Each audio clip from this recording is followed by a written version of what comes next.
வணக்கம். டிடி தமிழ் செய்திகளுக்காக தீபிகா சதீஷ். தலைப்புச் செய்திகள். தொழில்நுட்பத் துறையில் அமெரிக்காவுக்கு அளித்து வரும் ஒத்துழைப்பை இந்தியா தொடர்ந்து அதிகரிக்கும். டெஸ்லா நிறுவனத்தின் தலைமை செயல் அதிகாரி எலான் மஸ்குடனான ஆலோசனையில் பிரதமர் நரேந்திர மோடி உறுதி.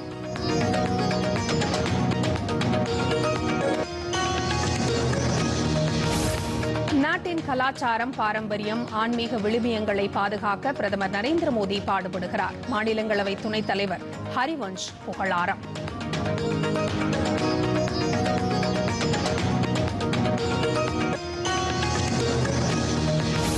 சத்தீஸ்கர் மாநிலம் சுக்மா மாவட்டத்தில் 33 நக்சலைட்டுகள் சரண். நக்சல் இல்லா இந்தியாவை உருவாக்கும் பாதுகாப்பு படையினரின் முயற்சிக்கு கிடைத்த வெற்றி என மத்திய உள்துறை அமைச்சர் அமித் ஷா பாராட்டு.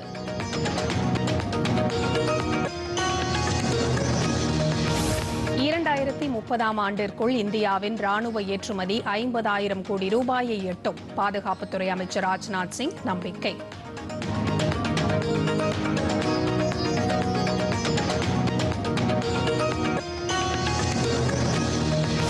மின்னணுவியல் துறையில் வேலைவாய்ப்புகளை அதிகரிக்கும் புதிய திட்டத்திற்கு அரசு ஒப்புதல். மத்திய அமைச்சர் அஸ்வினி வைஷ்ணவ் தகவல்.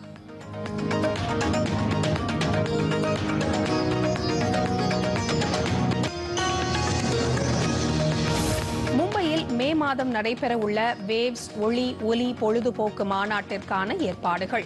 மத்திய இணையமைச்சர் எல் முருகன் நேரில் ஆய்வு.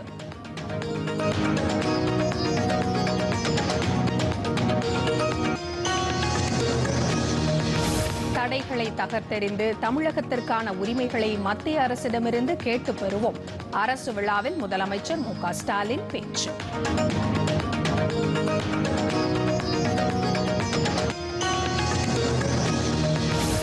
தமிழகத்தில் ஆட்சி மாற்றம் ஏற்படுவது உறுதி.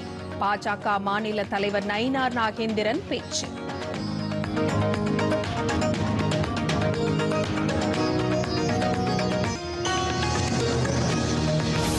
போர் நிறுத்தத்தை ஒரு தரப்பு ஏற்காவிட்டாலும் அமைதி பேச்சுவார்த்தையை கைவிடுவோம். அமெரிக்க அதிபர் டொனால்டு டிரம்ப் திட்டவட்டம்.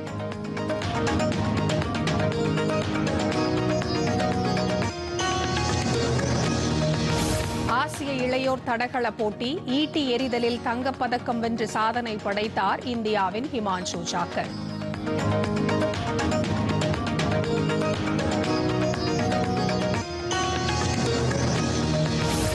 ஐபிஎல் கிரிக்கெட் தொடர் 5 விக்கெட் வித்தியாசத்தில் பெங்களூரு அணியை வீழ்த்தியது பஞ்சாப்.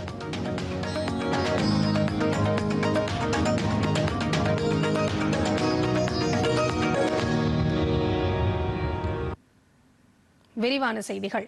தொழில்நுட்பத் துறையில் அமெரிக்காவுக்கு அளித்து வரும் ஒத்துழைப்பை இந்தியா தொடர்ந்து அதிகரிக்கும் என பிரதமர் நரேந்திர மோடி தெரிவித்துள்ளார். பிரதமர் நரேந்திர மோடி டெஸ்லா நிறுவனத்தின் தலைமை செயல் அதிகாரி எலான் மஸ்குடன் ஆலோசனை நடத்தினார். இதுகுறித்து சமூக ஊடகத்தில் பதிவிட்டுள்ள பிரதமர், தொழில்நுட்பம் மற்றும் புதிய கண்டுபிடிப்புகள் துறையில் ஒத்துழைப்பு குறித்து ஆலோசனை நடத்தியதாக கூறியுள்ளார். சமீபத்திய அமெரிக்க பயணத்தில் எலான் மஸ்கை சந்தித்த போது விவாதிக்கப்பட்ட விவகாரங்கள் குறித்தும் தற்போது ஆலோசிக்கப்பட்டதாக அவர் தெரிவித்துள்ளார். தொழில்நுட்பத் துறையில் அமெரிக்காவுடனான ஒத்துழைப்பை இந்தியா தொடர்ந்து அதிகரிக்கும் என்றும் பிரதமர் கூறியுள்ளார். நாட்டின் கலாச்சாரம், பண்பாடு, பாரம்பரியம், ஆன்மீக விழுமியங்கள் ஆகியவற்றை பாதுகாக்கும் முயற்சியில் பிரதமர் நரேந்திர மோடி ஈடுபட்டு வருவதாக மாநிலங்களவை துணைத் தலைவர் ஹரிவன்ஷ் பாராட்டு தெரிவித்துள்ளார். பல்வேறு நிகழ்ச்சிகளில் பிரதமர் நரேந்திர மோடி ஆற்றிய உரைகளின் தொகுப்பு சன்ஸ்கிருத் கா பஞ்ச அத்யாய் என்ற பெயரில் புத்தகமாக உருவாக்கப்பட்டுள்ளது. புதுதில்லியில் நடைபெற்ற இந்த புத்தக வெளியீட்டு விழாவிற்கு தலைமை தாங்கி உரையாற்றிய மாநிலங்களவை துணைத் தலைவர் ஹரிவன்ஷ், இந்த புத்தகம் கலாச்சாரத்தை பாதுகாக்க பிரதமர் கொண்டுள்ள தீர்மானத்தை பிரதிபலிப்பதாக கூறினார். மேலும் பழமை வாய்ந்த பண்பாட்டை அடுத்த தலைமுறைக்கு எடுத்துச் செல்லும் பிரதமர் நரேந்திர மோடியின் தொலைநோக்கு பார்வையை வெளிப்படுத்துவதாகவும் தெரிவித்தார். வக்ஃப் சட்ட திருத்தம் குறித்து குடியரசுத் தலைவர் திரௌபதி முர்முவுடன் தாவூதி போரா பிரதிநிதிகள் குழுவினர் சந்தித்து பேசினர். புதுதில்லியில் உள்ள குடியரசுத் தலைவர் மாளிகையில் இந்த சந்திப்பு நடைபெற்றது. அப்போது வக்ஃப் சட்ட திருத்தம் குறித்து அக்குழுவினர் திரௌபதி முர்முவுடன் கலந்துரையாடினர். தொடர்ந்து குடியரசுத் தலைவருக்கு அவர்கள் பரிசுகளை வழங்கினர். முன்னதாக பிரதமர் நரேந்திர மோடியை சந்தித்த இக்குழுவினர் தங்களது நீண்ட நாள் கோரிக்கையை நிறைவேற்றியதற்கு அவருக்கு நன்றி தெரிவித்தனர்.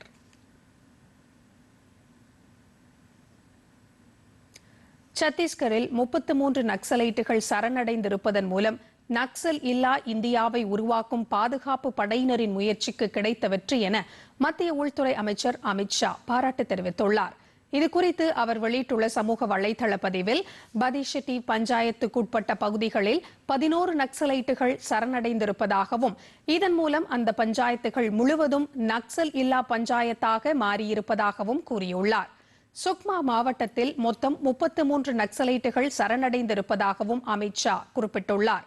அடுத்த ஆண்டு மார்ச் 31ஆம் தேதிக்குள் நாட்டிலிருந்து நக்சலைட்டுகளை முற்றிலும் ஒழிக்க மத்திய அரசு இலக்கு நிர்ணயித்திருப்பதையும் அமித் ஷா சுட்டிக்காட்டியுள்ளார். 2030ஆம் ஆண்டிற்குள் இந்தியாவின் ராணுவ தளவாட ஏற்றுமதி 50,000 கோடி ரூபாயை எட்டும் என பாதுகாப்புத்துறை அமைச்சர் ராஜ்நாத் சிங் நம்பிக்கை தெரிவித்துள்ளார். மகாராஷ்டிர மாநிலத்தில் தொழில் கூட்டமைப்பு சார்பில் ஏற்பாடு செய்யப்பட்டிருந்த நிகழ்ச்சி ஒன்றில் அவர் கலந்து கொண்டு உரையாற்றினார். அப்போது பாதுகாப்புத்துறையில் மத்திய அரசின் சாதனைகளை பட்டியலிட்ட அவர் ராணுவ தளவாட ஏற்றுமதி பாஜக தலைமையிலான ஆட்சியில் 40 மடங்கு அதிகரித்திருப்பதாக கூறினார். கடந்த 2014ஆம் ஆண்டு 600 கோடி ரூபாயாக இருந்த ராணுவ தளவாட ஏற்றுமதி தற்போது 24,000 கோடி ரூபாயாக அதிகரித்திருப்பதாக தெரிவித்தார். இந்த நிகழ்ச்சியில் ராஜஸ்தான் ஆளுநர் ஹரிபாவ் பாகடே, மகாராஷ்டிர முதலமைச்சர் தேவேந்திர பட்னாவிஸ் உள்ளிட்ட பலர் கலந்து கொண்டனர்.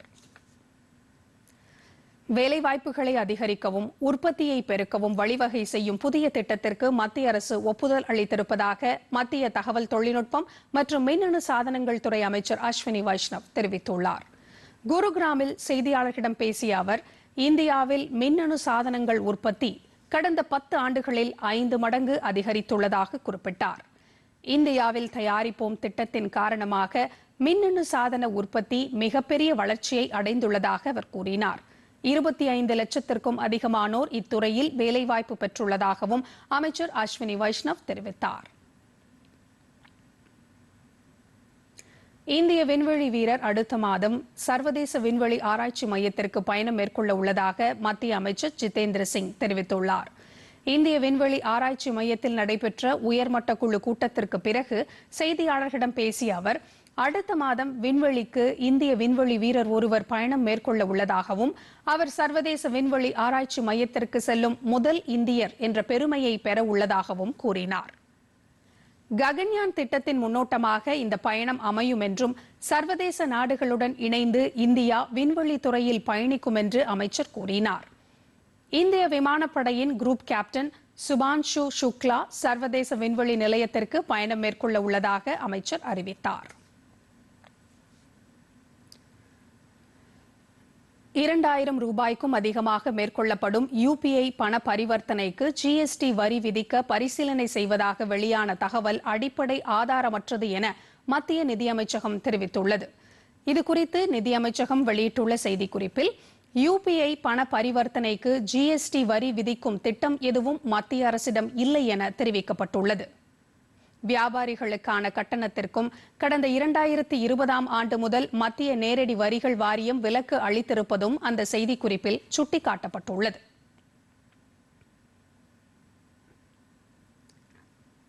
கடந்த 10 ஆண்டுகளில் இந்தியாவின் உற்பத்தி 5 மடங்கு உயர்ந்துள்ளதாக மத்திய அமைச்சர் அஸ்வினி வைஷ்ணவ் தெரிவித்துள்ளார். மேலும் 25 லட்சம் வேலைவாய்ப்புகள் உருவாக்கப்பட்டுள்ளதாகவும் இந்தியாவின் ஏற்றுமதிகள் 6 மடங்கு உயர்ந்துள்ளதாகவும் அமைச்சர் அஸ்வினி வைஷ்ணவ் தனது எக்ஸ் தளப்பதிவில் தெரிவித்துள்ளார். அமைச்சரின் பதிவை இணையமைச்சர் எல் முருகன் பகிர்ந்துள்ளார். மத்திய தகவல் ஒலிபரப்புத்துறை இணையமைச்சர் எல் முருகன் இன்று வேவ்ஸ் மாநாட்டிற்கான முன்னோட்ட பணிகளை பார்வையிட்டார். வரும் மே மாதம் மும்பையில் சர்வதேச ஒளி பொழுதுபோக்கு மாநாடு நடைபெற உள்ளது. ஏற்கனவே இதற்கான முன்னோட்ட நிகழ்ச்சி மும்பையில் நடைபெற்ற நிலையில் மாநாட்டிற்கான திடல், அரங்கம் ஆகியவற்றை மத்திய அமைச்சர் இன்று நேரில் பார்வையிட்டு அதிகாரிகளுக்கு அறிவுரைகளை வழங்கினார்.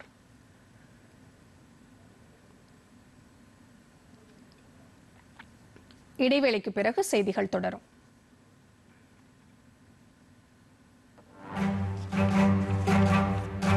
நாடு முழுவதும் நடந்த முக்கிய நிகழ்வுகள், மக்கள் கவனத்தை ஈர்த்த அறிவிப்புகள்,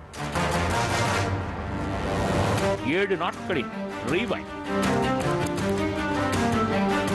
துல்லியமாக அரை மணி நேரத்தில். இது இந்தியா இந்த வாரம். ஒவ்வொரு வாரமும் சனிக்கிழமை தோறும் இரவு 7:30 மணிக்கு உங்கள் டிடி தமிழ் தொலைக்காட்சியில்.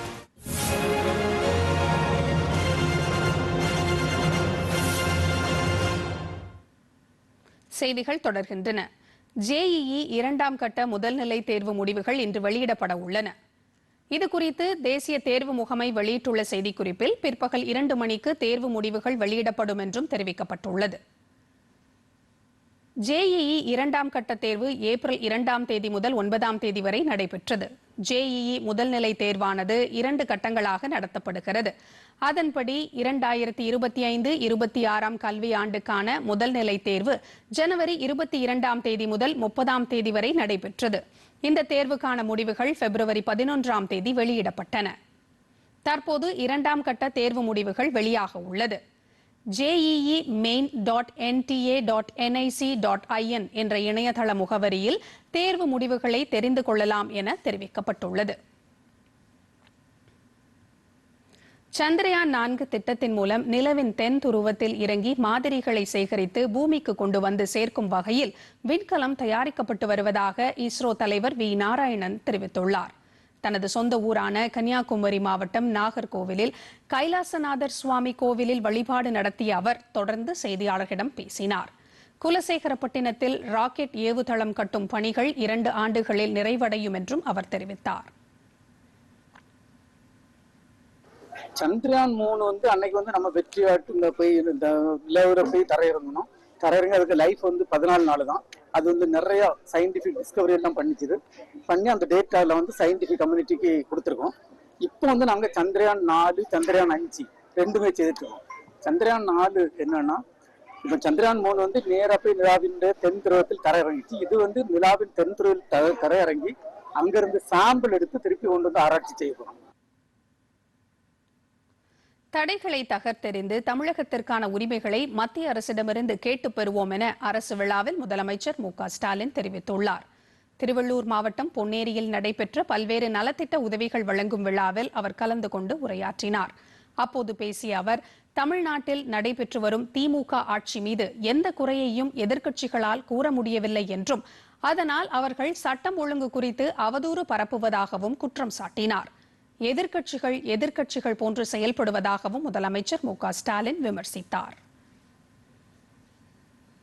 ஆட்சி மேல நியாயமா எந்த குறையும் சொல்ல முடியாம அவதூறு பரப்பிட்டு இருக்கிறாங்க. இப்போ சட்டம் ஒழுங்கு, அரசு நிர்வாகம் எல்லாத்திலையும் தமிழ்நாடு சிறப்பா செயல்படுற காரணத்தினால தான் எல்லா தரவுகளையும் தரவரிசையிலையும் தெளிவா இன்னைக்கு நம்ம பார்க்கிறோம். ஆனா தமிழ்நாட்டில் இருக்கிற சில எதிர்க்கட்சிகள் பொறுப்பான எதிர்க்கட்சிகளாக நடந்துக்காம தமிழ்நாட்டுக்கே எதிரி கட்சிகள் மாதிரி செயல்படுறாங்க. தமிழகத்தில் ஆட்சி மாற்றம் ஏற்படுவது உறுதியாகிவிட்டதாக பாஜக மாநில தலைவர் நயினார் நாகேந்திரன் தெரிவித்துள்ளார். திருவண்ணாமலையில் நடைபெற்ற பாஜக நிர்வாகிகள் ஆலோசனை கூட்டத்தில் பேசிய அவர், பாஜக அதிமுக கூட்டணி ஏற்பட்ட பிறகு திமுகவில் மிகப்பெரிய மாற்றம் ஏற்பட்டுள்ளது என்றார். தமிழகத்தில் பால், மின் கட்டணம் போன்ற அனைத்து விலைவாசிகளும் உயர்ந்துள்ளதாக குற்றம் சாட்டினார். மேலும் பாஜக தொண்டர்கள் எதிர்க்கட்சியினரை நாகரிகத்துடன் விமர்சிக்க வேண்டும் என்று அவர் கேட்டுக் கொண்டார்.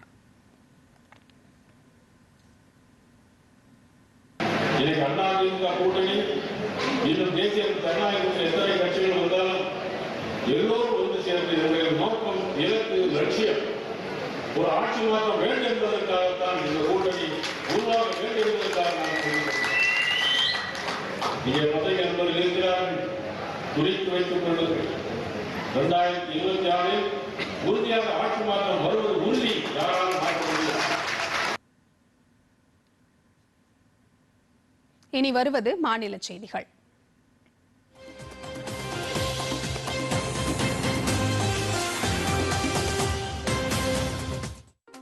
திருப்பத்தூர் மாவட்டம் கதிரம்பட்டி கிராமத்தில் மருத்துவ மற்றும் மக்கள் நல்வாழ்வுத்துறை சார்பில் 9.56 கோடி ரூபாய் மதிப்பீட்டில் புதிதாக கட்டி முடிக்கப்பட்ட அரசு ஆரம்ப சுகாதார நிலையம் மற்றும் கட்டிடங்களை பொதுப்பணித்துறை அமைச்சர் ஏவா வேலு மற்றும் மருத்துவ மற்றும் மக்கள் நல்வாழ்வுத்துறை அமைச்சர் மா சுப்பிரமணியம் ஆகியோர் திறந்து வைத்தனர். நிகழ்ச்சியில் பேசிய அமைச்சர் மா சுப்பிரமணியன், பாம்பு கடி, நாய் கடிக்கு இந்த ஆரம்ப சுகாதார நிலையத்திலேயே சிகிச்சை வழங்கப்படும் என தெரிவித்தார். இந்நிகழ்ச்சியில் மாவட்ட ஆட்சியர் சிவசவுந்தரவல்லி, சட்டமன்ற உறுப்பினர்கள் தேவராஜ், நல்லதம்பி, வில்வநாதன் மற்றும் துறை சார்ந்த அதிகாரிகள் கலந்து கொண்டனர். திண்டுக்கல் மாவட்டம் கொடைக்கானல் அடர்ந்த வனப்பகுதியில் உள்ள வெள்ளக்கவி கிராமத்திற்கு செல்ல முறையான சாலை வசதி இல்லை. விளைபொருட்களையும் ரேஷன் உள்ளிட்ட அத்தியாவசிய தேவைக்கான பொருட்களையும் பொதுமக்கள் தலை சுமையாகவும் பொதி சுமக்கும் குதிரைகள் மூலமே கொண்டு வருகின்றனர். இந்நிலையில் மாவட்ட ஆட்சியர் சரவணன் உத்தரவின் பெயரில் முதன்முறையாக கொடைக்கானல் நியாய விலைக்கடை சேமிப்பு கிடங்கிலிருந்து அரிசி, பருப்பு, எண்ணெய், சர்க்கரை உள்ளிட்ட பொருட்களை ரேஷன் கடை பணியாளர்கள் சுமார் 8 கிலோமீட்டர் பொதி சுமக்கும் குதிரை மூலம் சுமந்து வெள்ளக்கவி கிராமத்திலேயே அனைத்து குடும்ப அட்டைதாரர்களுக்கு முதன்முறையாக வழங்கியுள்ளனர். இதனை பெற்றுக்கொண்ட மக்கள் மாவட்ட நிர்வாகத்திற்கும் தமிழக அரசுக்கும் நன்றி தெரிவித்துள்ளனர். வக்ஃப் திருத்த சட்டத்தை திரும்ப பெற வலியுறுத்தி இந்திய யூனியன் முஸ்லீம் லீக் சார்பில் விழுப்புரம் பேருந்து நிலையம் அருகே உள்ள நகராட்சி திடலில் ஆர்ப்பாட்டம் நடைபெற்றது. இதில் முன்னாள் அமைச்சர் செஞ்சி மஸ்தான், காங்கிரஸ் கட்சி மூத்த தலைவர் திருச்சி வேலுசாமி கலந்து கொண்டு உரையாற்றினர். ஏராளமான இஸ்லாமியர்கள் கலந்து கொண்ட இந்த ஆர்ப்பாட்டத்தில் வக்ஃப் சட்டத்தை திரும்ப பெற வலியுறுத்தி கோஷங்கள் எழுப்பப்பட்டன. வேளாங்கண்ணி புனித ஆரோக்கிய மாதா பேராலயத்தில் இயேசுபிரான் சிலுவையில் அறையப்பட்ட புனித வெள்ளியை முன்னிட்டு காலை முதல் தமிழ், இந்தி, மலையாளம், தெலுங்கு, கொங்கணி உள்ளிட்ட பல்வேறு மொழிகளில் சிறப்பு பிரார்த்தனை நடைபெற்றது. மாலையில் சிலுவை பாதை நிகழ்ச்சியும் இயேசு கிறிஸ்துவின் பாடுமரண நிகழ்ச்சிகள் குறித்த நாடகங்களும் திவ்ய நற்கருணை ஆசிரும் நடைபெற்றது. மேலும் பேராலய கலையரங்கில் திருச்சிலுவை முக்தி செய்யும் நிகழ்ச்சியும் நடைபெற்றன. அதைத் தொடர்ந்து பேராலய அதிபர் இருதயராஜ் தலைமையில் பங்கு தந்தை அற்புதராஜ் சிறப்பு திருபலி நிறைவேற்றினர். இயேசுவின் சொரூபத்தை திருபலியில் கலந்து கொண்ட கிறிஸ்தவர்கள் மத்தியில் கொண்டு செல்லும் போது அனைவரும் வழிபட்டனர். இதில் ஆயிரக்கணக்கான கிறிஸ்தவர்கள் பங்கேற்று பிரார்த்தனையில் ஈடுபட்டனர். சமயபுரம் மாரியம்மன் தேர் திருவிழா கடந்த 6ஆம் தேதி காலை கொடியேற்றத்துடன் தொடங்கியது. திருவிழாவின் முக்கிய நிகழ்ச்சியான தேரோட்டம் கடந்த 15ஆம் தேதி சித்திரை தேர் திருவிழாவாக நடைபெற்றது. இதனைத் தொடர்ந்து மற்றொரு முக்கிய நிகழ்வான தெப்போற்சவம் நேற்று இரவு நடைபெற்றது.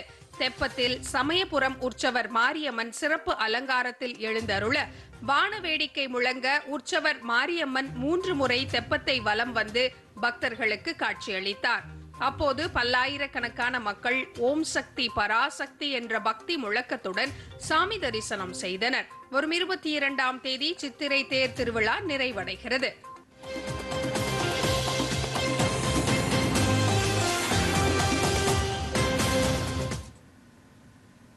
மத்திய அரசு நடத்தி வரும் தேசிய வருவாய் வழி மற்றும் திறனறி தேர்வு சேலம் மாவட்டத்தில் பள்ளி மாணவர்களின் இடைநிற்றலை இல்லாமல் செய்ததுடன் இளம் வயது திருமணங்களை தடுத்து கிராமப்புற பெண்களின் உயர்கல்வி வாய்ப்பையும் உறுதி செய்துள்ளது. எளிய மனிதர்களின் வாழ்க்கையை கல்வியால் மாற்றமடைய செய்யும் கல்வி உதவித்தொகை குறித்த சிறப்பு செய்தி தொகுப்பை காணலாம். கேடில் விழுச்செல்வம் கல்வி ஒருவருக்கு மாடல்ல மற்றையவை என்கிறார் திருவள்ளுவர். கல்வி மட்டுமே ஒருவரின் நிலையை உயர்த்தும் என்பதில் உறுதியாக இருக்கும் மத்திய அரசு மாணவர்களின் இடைநிற்றலை தடுக்கும் வகையில் பல்வேறு சிறப்பான திட்டங்களை செயல்படுத்தி வருகிறது. இதன் ஒரு பகுதியாக மத்திய அரசின் மனிதவள மேம்பாட்டுத்துறை அரசு மற்றும் அரசு உதவி பெறும் பள்ளிகளில் படிக்கும் 8ஆம் வகுப்பு மாணவ மாணவியருக்காக தேசிய வருவாய் வழி மற்றும் திறனறி தேர்வினை நடத்துகிறது. இந்த தேர்வில் வெற்றி பெறும் மாணவ மாணவியருக்கு மாதத்திற்கு 1000 ரூபாய் வீதம் 4 வருடங்களுக்கு 48,000 ரூபாய் கல்வி உதவித்தொகையாக 12ஆம் வகுப்பு பயிலும் வரை வழங்கப்படுகிறது. மத்திய அரசின் தேசிய வருவாய் வழி மற்றும் திறனறி தேர்வின் மூலம் கிடைக்கும் கல்வி உதவித்தொகை சேலம் மாவட்டம் ஜலகண்டாபுரம் பகுதியில் மிகப்பெரிய மாற்றத்தை உருவாக்கியுள்ளது. இங்குள்ள அரசு மகளிர் பள்ளி மாணவிகளின் உயர்கல்வி கனவை மத்திய அரசின் கல்வி உதவித்தொகை பூர்த்தி செய்து வருகிறது. மிகவும் எளிய குடும்பங்களைச் சேர்ந்த பெண் குழந்தைகளின் வாழ்க்கையில் போட்டித் தேர்வுகள் மிகப்பெரிய மாற்றத்தை ஏற்படுத்தியுள்ளன. முற்றிலும் நெசவாளர்கள், விவசாய கூலி தொழிலாளர்கள் நிறைந்துள்ள ஜலகண்டாபுரம் பகுதி மாணவிகளின் உயர்கல்வி வாய்ப்பை மத்திய அரசு உறுதி செய்துள்ளது. நாங்கள் இப்போ என்எம்எம்எஸ் எக்ஸாம் எழுதுறதுல எனக்கு நிறைய யூஸ்ஃபுல்லாக இருக்குது. மந்த்லி வந்து 1000 rupees, 12th முடிக்கும் போது எனக்கு 48,000 rupees இருக்கும். அதனால நான் வந்து நீட் எக்ஸாமுக்கும் டிஎன்பிசிக்கும் எனக்கு ரொம்ப யூஸ்ஃபுல்லாக இருக்கும். 12th முடிச்சுட்டு நான் ஏதாவது ஒரு நல்ல காலேஜுக்கு சேரும்போது எங்கள் அப்பாவோட சுமையை வந்து நான் குறைப்பேன். எனக்கு பிடிச்ச காலேஜில் நான் வந்து சம்பாதிச்ச காசு மூலமாக, படித்து சம்பாதிச்ச காசு மூலமாக என்னோடய காலேஜுக்கு வந்து நானே போவேன். இந்த எக்ஸாம் எழுதுனது மூலமாக நான் வேறு ஏதாவது காம்படிட்டிவ் எக்ஸாம் எழுதணும்னு நினச்சா அந்த எக்ஸாமுக்கு இந்த எக்ஸ்பீரியன்ஸ் ரொம்ப யூஸ்ஃபுல்லாக இருக்கும். இப்போ நான் என்எம்எஸ் எக்ஸாமில் பாஸ் பண்ணியிருக்கேன். இந்த 48,000 எஜுகேஷனுக்கு ரொம்ப ஹெல்ப்ஃபுல்லாக இருக்கும். நான் பாஸ் பண்ணதுக்கு மெயின் ரீசன் நிறையா நாங்கள் வந்து ரீகால் பண்ணோம், நிறையா டெஸ்ட் எழுதணும், சாட்டர்டே சண்டே ஸ்பெஷல் கிளாஸ் வந்திருந்தோம், அதுக்கப்புறம் மார்னிங் ஈவினிங் ஸ்பெஷல் கிளாஸ், இதெல்லாம் இருந்தனால நிறையா டெஸ்ட் எழுதி அந்த எக்ஸ்பீரியன்ஸ் மூலயமா இதை பாஸ் பண்ணியிருக்கோம். எங்கள் அப்பாவுக்கு வந்து 2 பொண்ணுங்க. இந்த ஸ்காலர்ஷிப் எக்ஸாம் வந்து இந்த அமௌண்ட் வந்து நான் 12th முடிச்சுட்டு காலேஜ் சேர்த்துக்கு எனக்கு ரொம்ப யூஸ்ஃபுல்லாக இருக்கும். இந்த எக்ஸாம் எக்ஸ்பீரியன்ஸ் வந்து இன்னும் எனக்கு வேறு டேலண்ட் எக்ஸாம் எழுதுறதுக்கு கொஞ்சம் யூஸ்ஃபுல்லாக இருக்கும். எங்களுக்கு இந்த என்எம்எஸ் எக்ஸாம் எழுதுனதுக்கோட ஸ்காலர்ஷிப் வந்து எனக்கு காலேஜுக்கோ இல்லை வேறு டேலண்ட் எக்ஸாம்ஸ் கோச்சிங் கிளாஸ் இது மாதிரிக்கு போகிறதுக்கு எனக்கு ரொம்ப ஹெல்ப்ஃபுல்லாக இருக்கும். யூபிஎஸ்சி எழுதணும்னு ரொம்ப ஆசை. இந்த எக்ஸாமை நான் மினி யூபிஎஸ்சியாக நினச்சி தான் எழுதினேன், செலக்ட் ஆகிட்டேன். பெண்கள் அதிக அளவில் கல்வி கற்று முன்னேறும் போது நாட்டின் வளர்ச்சியும் சமூக மாற்றமும் ஒரு சேர நிகழ்கிறது. கோடிக்கணக்கான ரூபாய் கல்வி உதவித் தொகையாக மத்திய அரசு வழங்குவதன் மூலம் சேலம் மாவட்டத்தில் ஆயிரக்கணக்கான குடும்பங்களில் அடுத்த தலைமுறையின் உயர்கல்வி வாய்ப்பு உறுதி செய்யப்பட்டு வருகிறது என்றால் அது மிகையல்ல. சேலத்திலிருந்து குணசேகரன், விஜயகுமார். மியான்மரில் அடுத்தடுத்து 2 முறை நிலநடுக்கம் ஏற்பட்டதால் மக்கள் அச்சத்தில் உறைந்துள்ளனர். மியான்மரில் நேற்றிரவு 11:04 மணி அளவில் முதல் நிலநடுக்கம் ஏற்பட்டது. ரிக்டர் அளவுகோலில் 3.6 அந்த நிலநடுக்கம் பதிவாகியுள்ளது. தொடர்ந்து 11:31 மணி அளவில் 30 கிலோமீட்டர் ஆழத்தில் ஏற்பட்டது. ரிக்டர் அளவுகோலில் 3.7 இந்த நிலநடுக்கம் பதிவாகியது. இந்த நிலநடுக்கங்களால் ஏற்பட்ட சேதம் மற்றும் பாதிப்பு குறித்த எவ்வித தகவலும் வெளியாகவில்லை. இந்தியா, மத்திய கிழக்கு, ஐரோப்பா பொருளாதார வழித்தடத்தை அமெரிக்காவும் இத்தாலியும் பாராட்டியுள்ளன. அமெரிக்காவில் சுற்றுப்பயணம் மேற்கொண்டுள்ள இத்தாலி பிரதமர் ஜியார்ஜியோ மெலானி அமெரிக்க அதிபர் டொனால்டு டிரம்பை வாஷிங்டனில் சந்தித்து பேசினார். சந்திப்புக்கு பின்னர் வெளியிடப்பட்ட கூட்டு அறிக்கையில் இந்த நூற்றாண்டின் மிகப்பெரிய பொருளாதார ஒருங்கிணைப்பு மற்றும் இணைப்பு திட்டங்களில் ஒன்றாக உள்ள இந்தியா, மத்திய கிழக்கு, ஐரோப்பா பொருளாதார வழித்தடம் பல்வேறு நாடுகளை ஒன்றாக இணைக்கிறது என்று தெரிவிக்கப்பட்டுள்ளது. இந்த வழித்தடம் மூலம் துறைமுகங்கள், ரயில்வே மற்றும் கடலுக்கடியில் கேபிள்கள் ஆகியவற்றை ஏற்படுத்தி பொருளாதார வளர்ச்சியை தூண்டுவதற்கு அமெரிக்காவும் இத்தாலியும் இணைந்து செயல்படும் என்றும் கூறப்பட்டுள்ளது. பரஸ்பர நன்மை பயக்கும் உறவை மேம்படுத்தவும், பாதுகாப்பு, பொருளாதாரம் மற்றும் தொழில்நுட்பம் ஆகியவற்றை மேம்படுத்தவும், அமெரிக்க இத்தாலி கூட்டணியை மேலும் வலுப்படுத்தவும் இரு தலைவர்களும் தீர்மானித்துள்ளதாகவும் அந்த அறிக்கையில் தெரிவிக்கப்பட்டுள்ளது. போர் நிறுத்தத்தை ஒரு தரப்பு ஏற்காவிட்டாலும் அமைதி பேச்சுவார்த்தையை கைவிடுவோம் என்று அமெரிக்க அதிபர் டொனால்டு டிரம்ப் தெரிவித்துள்ளார். ஓவல் அலுவலகத்தில் செய்தியாளர்களிடம் பேசிய அவர் போரை விரைவில் முடிவுக்கு கொண்டுவர தாம் விரும்புவதாக தெரிவித்தார். ஆனால் போர் நிறுத்த ஒப்பந்தத்தை செயல்படுத்துவது குறித்து இருதரப்பும் ஆர்வம் காட்டவில்லை என்றும் டிரம்ப் குற்றம் சாட்டினார். முன்னதாக பாரிஸில் நடைபெற்ற கூட்டத்தில் பேசிய அமெரிக்க வெளியுறவு செயலர் மார்க்கோ ரூபியோ போர் நிறுத்தத்தை உடனடியாக செயல்படுத்த இரு நாடுகளும் முன்வராவிட்டால் சமரச பேச்சுவார்த்தைகளிலிருந்து அமெரிக்கா விலகும் என்றும் வலியுறுத்தியிருந்தார். மேலும் அடுத்த வாரம் லண்டனில் நடைபெறவுள்ள அடுத்த கட்ட பேச்சுவார்த்தையில் அமெரிக்கா தனது நிலைப்பாட்டை அறிவிக்கும் என்றும் அவர் கூறியுள்ளார். IPL கிரிக்கெட் தொடரில் நேற்றைய ஆட்டத்தில் பெங்களூரு அணியை 5 விக்கெட் வித்தியாசத்தில் பஞ்சாப் அணி வீழ்த்தியது. பெங்களூரு சின்னசாமி கிரிக்கெட் மைதானத்தில் நடைபெற்ற இந்த ஆட்டத்தில் முதலில் டாஸ் வென்ற பஞ்சாப் அணி பந்து வீச்சை தேர்வு செய்தது. மழை குறுக்கிட்டதால் ஆட்டமானது 14 ஓவர் கொண்ட போட்டிகளாக குறைக்கப்பட்டது. இதன்படி முதலில் விளையாடிய பெங்களூரு அணி 9 விக்கெட்டுகள் இழப்பிற்கு 95 ரன்கள் சேர்த்தது. இதையடுத்து 14 ஓவரில் 96 என்ற இலக்குடன் களமிறங்கிய பஞ்சாப் அணி 12வது ஓவரிலேயே இலக்கை எட்டி வெற்றி பெற்றது. இந்த வெற்றியின் மூலம் பஞ்சாப் அணி மொத்தம் 7 ஆட்டங்களில் 5 போட்டிகளில் வெற்றி பெற்று 10 புள்ளிகளுடன் புள்ளிப்பட்டியலில் 2வது இடத்தை பிடித்தது. மொத்தம் 7 போட்டிகளில் 4 போட்டிகளை வென்ற பெங்களூரு அணி 8 புள்ளிகளுடன் புள்ளிப்பட்டியலில் 4வது இடத்தில் உள்ளது. பார்சிலோனா ஓபன் டென்னிஸ் தொடரில் முன்னணி வீரர் கார்லஸ் அல்காரஸ் அரையிறுதி சுற்றுக்கு முன்னேறினார். ஸ்பெயின் நாட்டின் பார்சிலோனா நகரில் நடைபெற்று வரும் இந்த தொடரின் ஆடவர் ஒற்றையர் பிரிவு காலிறுதி சுற்று ஆட்டம் ஒன்றில் அலெக்ஸ் டி மினாரை கார்லஸ் அல்காரஸ் எதிர்கொண்டார். விறுவிறுப்பான இந்த ஆட்டத்தில் தொடக்க முதலே ஆதிக்கம் செலுத்திய கார்லஸ் அல்காரஸ் 7-5, 6-3 என்ற செட் கணக்கில் வெற்றி பெற்றார். 18 வயதுக்குட்பட்டோருக்கான ஆசிய தடகள சாம்பியன்ஷிப் தொடரில் ஆண்கள் ஈட்டி எறிதல் போட்டியில் இந்திய வீரர் ஹிமான்ஷு சாகர் தங்கம் வென்றுள்ளார். சவுதி அரேபியாவின் தம்மத்தில் நடைபெற்று வரும் இந்த போட்டியில் ஹிமான்ஷு 67.57 மீட்டர் தூரம் ஈட்டி எறிந்து தங்கப்பதக்கம் வென்றுள்ளார். இது 18 வயதுக்குட்பட்டோருக்கான ஆசிய தடகள சாம்பியன்ஷிப் போட்டியில் இந்தியா வென்ற முதல் தங்கப்பதக்கமாகும். ஆண்கள் உயரம் தாண்டுதலில் தேவக் பூஷன் 2.03 மீட்டர் தாண்டி வெள்ளிப்பதக்கம் வென்றார். மகளிர் 100 மற்றும் 200 மீட்டர் ஓட்டத்தில் இந்தியாவின் ஆர்த்தி தலா ஒரு வெண்கல பதக்கத்தை வென்றுள்ளார். ஆண்களுக்கான மெட்லி ரிலேவிலும் இந்தியா வெள்ளிப்பதக்கம் வென்றது. இந்த தொடரில் இந்தியா 1 தங்கம், 5 வெள்ளி மற்றும் 5 வெண்கலம் உட்பட மொத்தம் 11 பதக்கங்களை வென்றுள்ளது.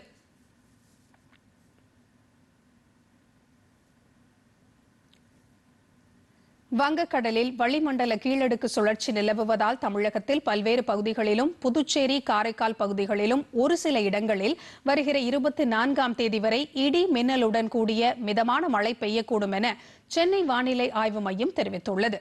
எனினும் தமிழகத்தின் பல்வேறு இடங்களில் 2 முதல் 3 டிகிரி செல்சியஸ் வரை வெப்பம் அதிகரித்து காணப்படும் என்றும் சென்னையை பொறுத்தவரை வானம் மேகமூட்டத்துடன் காணப்படும் என்றும் தெரிவிக்கப்பட்டுள்ளது. அதிகபட்சமாக 36 டிகிரி செல்சியஸ் வரையும் குறைந்தபட்சம் 28 டிகிரி செல்சியஸ் வரையும் வெப்பம் நிலவும் என்று வானிலை ஆய்வு மையம் தெரிவித்துள்ளது. மீண்டும் தலைப்புச் செய்திகள். தொழில்நுட்பத்துறையில் அமெரிக்காவுக்கு அளித்து வரும் ஒத்துழைப்பை இந்தியா தொடர்ந்து அதிகரிக்கும். டெஸ்லா நிறுவனத்தின் தலைமை செயல் அதிகாரி எலான் மஸ்குடனான ஆலோசனையில் பிரதமர் நரேந்திர மோடி உறுதி.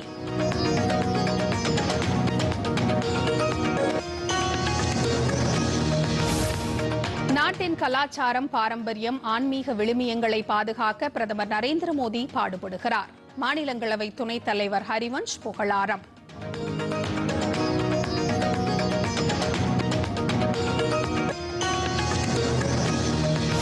சத்தீஸ்கர் மாநிலம் சுக்மா மாவட்டத்தில் 33 நக்சலைட்டுகள் சரண். நக்சல் இல்லா இந்தியாவை உருவாக்கும் பாதுகாப்பு படையினரின் முயற்சிக்கு கிடைத்த வெற்றி என மத்திய உள்துறை அமைச்சர் அமித் ஷா பாராட்டு.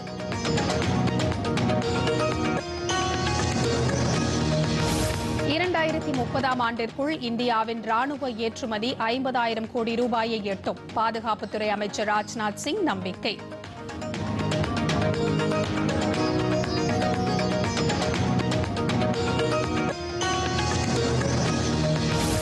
மின்னணுவியல் துறையில் வேலைவாய்ப்புகளை அதிகரிக்கும் புதிய திட்டத்திற்கு அரசு ஒப்புதல். மத்திய அமைச்சர் அஸ்வினி வைஷ்ணவ் தகவல்.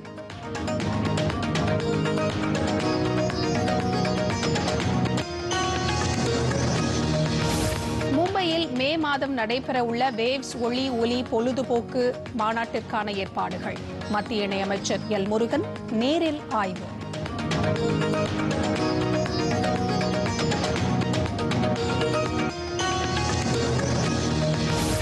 தடைகளை தகர்த்தெறிந்து தமிழகத்திற்கான உரிமைகளை மத்திய அரசிடமிருந்து கேட்டுப் பெறுவோம். அரசு விழாவில் முதலமைச்சர் மு.க. ஸ்டாலின் பேச்சு.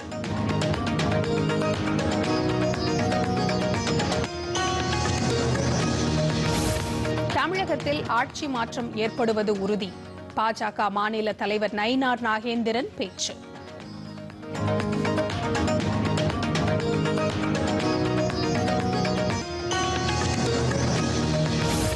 போர் நிறுத்தத்தை ஒரு தரப்பு ஏற்காவிட்டாலும் அமைதி பேச்சுவார்த்தையை கைவிடுவோம்.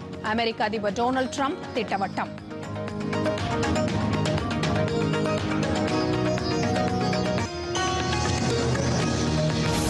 ஆசிய இளையோர் தடகள போட்டி ஈட்டி எறிதலில் தங்கப்பதக்கம் வென்று சாதனை படைத்தார் இந்தியாவின் ஹிமான்ஷு ஜாக்கர்.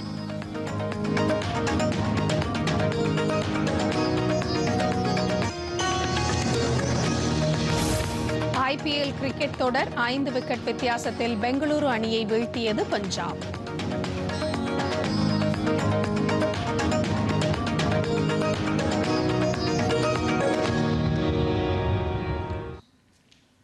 இத்துடன் செய்திகள் நிறைவடைந்தன. வணக்கம்.